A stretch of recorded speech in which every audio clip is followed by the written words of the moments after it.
আসসালামু আলাইকুম রহমতুল্লাহি ওয়াবারাকাতুহ। সম্মানিত দেশবাসী, আশা করি সবাই ভালো আছেন। বর্তমান প্রেক্ষাপট নিয়ে কিছু কথা বলার জন্য লাইভে যুক্ত হয়েছি। গত কয়েকদিন আগে দেখা গেছে ঢাকার মধ্যে ইসকনের কিছু সন্ত্রাসী জঙ্গি বাহিনী ওপেন অস্ত্র শস্ত্র নিয়ে ঢাকার মধ্যে মিছিল করেছে।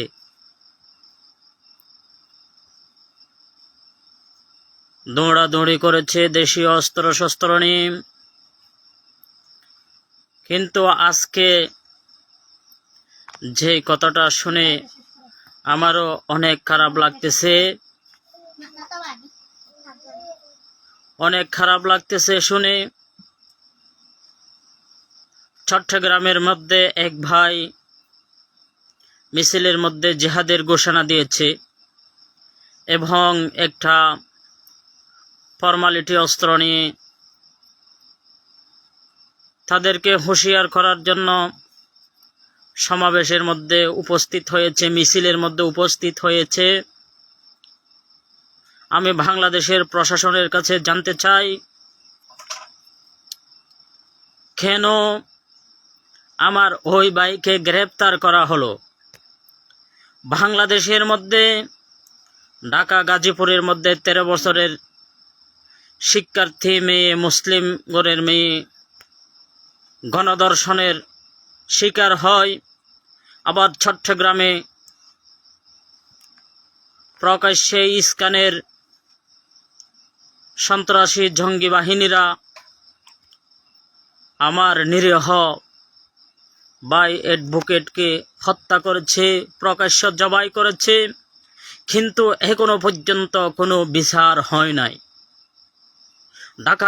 ঢাকা গাজীপুরে যেই আমার বোন আয়েশাকে ধর্ষণের কারণে মাওলানা আতাউল বিক্রম ফ্রি ভাই ভূমিকা রাখতেছে এবং মামলা দায়ের করেছিল, বাংলাদেশের পুলিশ প্রশাসন সেই মামলাটাকে নরমাল করে দিয়েছে। দুঃখের বিষয়, যে দেশের মধ্যে 100 মধ্যে 95 জন মুসলিম, ওই দেশের মধ্যে যদি মুসলিম নারীরা যদি নিরাপদ না হয়, তাহলে আমার টাকা দিয়ে কেন প্রশাসন চলবে? আমাদের ট্যাক্স নিয়ে কেন প্রশাসন চলবে? আমি এটাও বলতে চাই, আমি একজন বাংলাদেশের বৈধ নাগরিক। যারা ওইগুলা নিয়ে প্রতিবাদ করতেছে তারাও বাংলাদেশের বৈধ নাগরিক, কিন্তু কেউ উড়ে এসে জুড়ে বসে নাই। এই দেশের মধ্যে বসবাস করতেছি রাষ্ট্রকে ট্যাক্স দিয়ে। ট্যাক্স তারা আমরা এই দেশের মধ্যে বসবাস করতেছি না। দুঃখের বিষয়, বাংলাদেশের যে সমস্ত ভাইয়েরা কোর্টের মধ্যে আইনজীবীরা কাজ করতেছেন, তাদেরকে দৃষ্টি আকর্ষণ করতেছি, এবং যে ভাইকে চট্টগ্রাম থেকে গ্রেপ্তার করা হয়েছে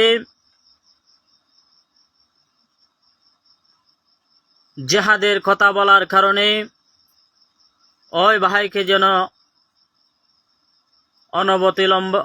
অবিলম্বে তাকে মুক্তি দান করা হয়। বাংলাদেশ পুলিশ প্রশাসন এবং যে সমস্ত বাংলাদেশের দায়িত্বশীল প্রশাসন রয়েছে তাদেরকে দৃষ্টি আকর্ষণ করে বলতেছি, আমরা উমরের উত্তরসূরি, আমরা আবু বকরের উত্তরসূরি, আমরা খালিদ বিন ওয়ালিদের উত্তরসূরি, আমরা এমদাদুল্লাহ মুহাজিরে মক্কির উত্তরসূরি, আমরা মাহমুদুল হাসান দেহবন্দির উত্তরসূরি। আমাদেরকে নাড়াবেন না, আমাদেরকে নাড়াবেন না, আগুনের মধ্যে হাত দিবেন না, পুড়ে ছাই হয়ে যাবেন। বিদ্যুতের মধ্যে স্পর্শ করবেন না, শর্ট খেয়ে মারা যাবেন। সেজন্য আমি বাংলাদেশের প্রশাসনকে বলতে চাই, যে দেশের মধ্যে 195 জন মুসলমান, সে দেশের মধ্যে মুসলমানকে গ্রেপ্তার করা হয়, কিন্তু প্রকাশ্য যে জঙ্গি সংগঠন ইস্কান, ওই ইস্কানকে গ্রেপ্তার করা হয় না। ইস্কানের সদস্যদের গ্রেপ্তার করা হয় না। কিন্তু আমি আজকে এই কথা বলার কারণে আমার অনেক বিপদ হতে পারে। ইনশাআল্লাহুল আজিজ, সব কিছু আল্লাহর হাতে, হায়াত এবং মওত আল্লাহর হাতে। সব কিছু করবেন আল্লাহ পাক রব্বুল আলামিন।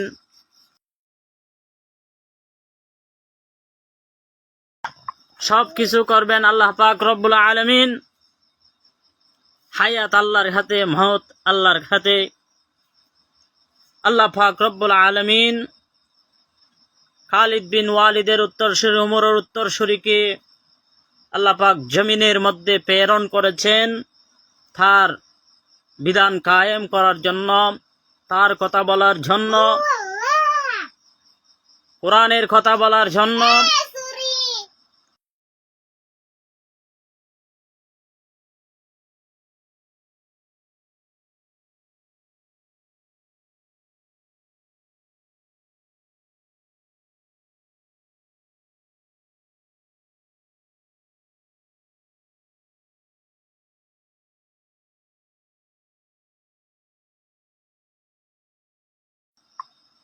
খালিদ বিন ওয়ালিদের উত্তরসূরি, আমরা বদরি সাহাবীদের উত্তরসূরি।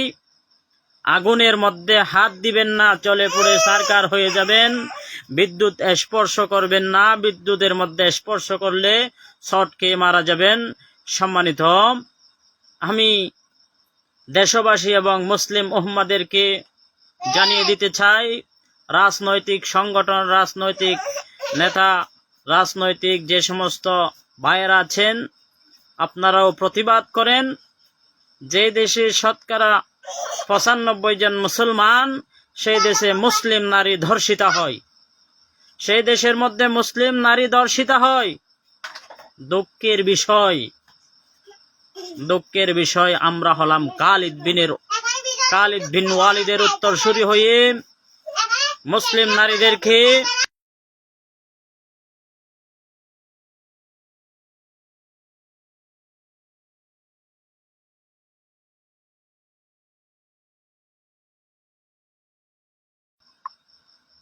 খালিদ বিন ওয়ালিদের উত্তরসূরি হয়ে বলতে চাই,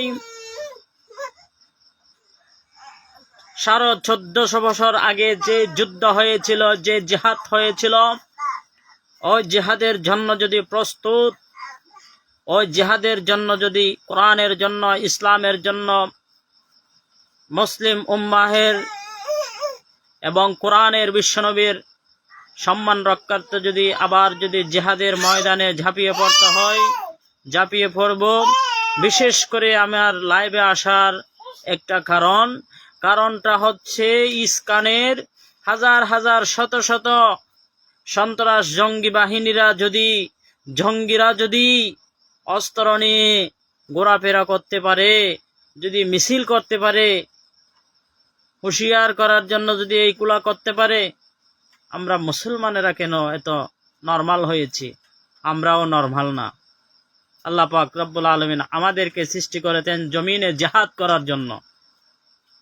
সেজন্য সম্মানিত দেশবাসী, মিডিয়ার মধ্যে যে সমস্ত ভাইয়েরা আমার লাইভের মধ্যে যুক্ত হয়েছেন, আমি আপনাদেরকে অনুরোধ করব, লাইভটি বেশি বেশি শেয়ার করবেন ইনশাআল্লাহ। সবাই সবার মতো করে প্রতিবাদ করবেন। আমার দেশে অরাজকতা সৃষ্টি করার জন্য অনেকেই অনেক রকম চাল চলন সৃষ্টি করতেছে। আল্লাহ পাক রব্বুল আলামিন আমাদের সবাইকে যেন পরবর্তীতে যদি জিহাদের জন্য ডাক দেওয়া হয়, জিহাদ করার জন্য আমাদের মুসলিম উম্মাহ যেন এক হয়ে কাঁধে কাঁধ মিলিয়ে যে সম্বলটুকু রয়েছে ওই সম্বলটুকু নিয়ে যেন জিহাদের ময়দানে ঝাঁপিয়ে পড়তে পারি।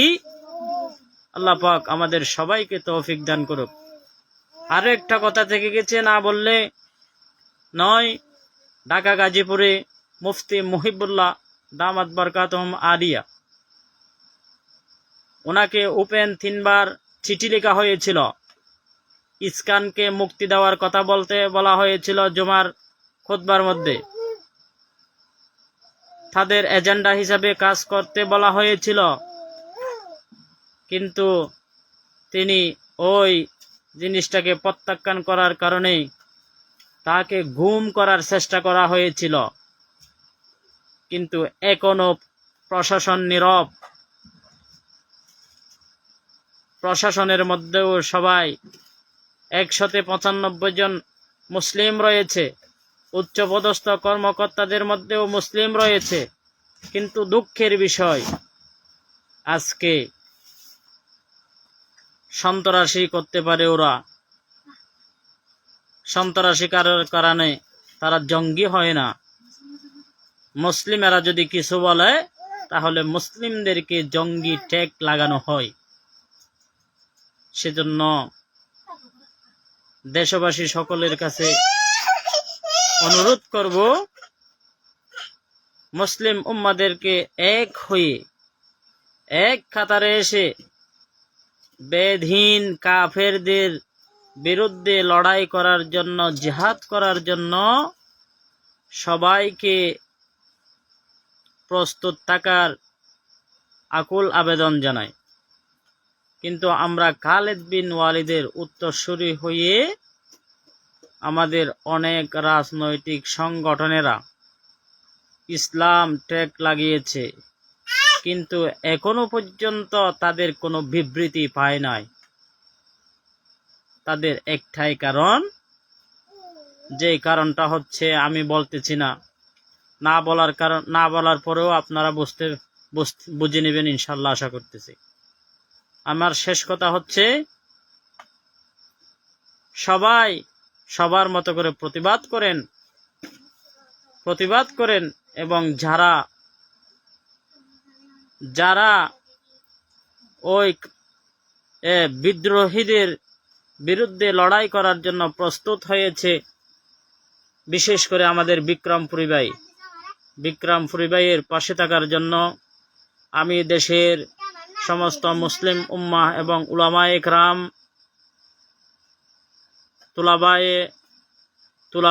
উলামায়ে কেরাম এবং সমস্ত মুসলিম উম্মাদেরকে উদাত্ত আহ্বান জানিয়ে আমি আমার লাইভ শেষ করতেছি।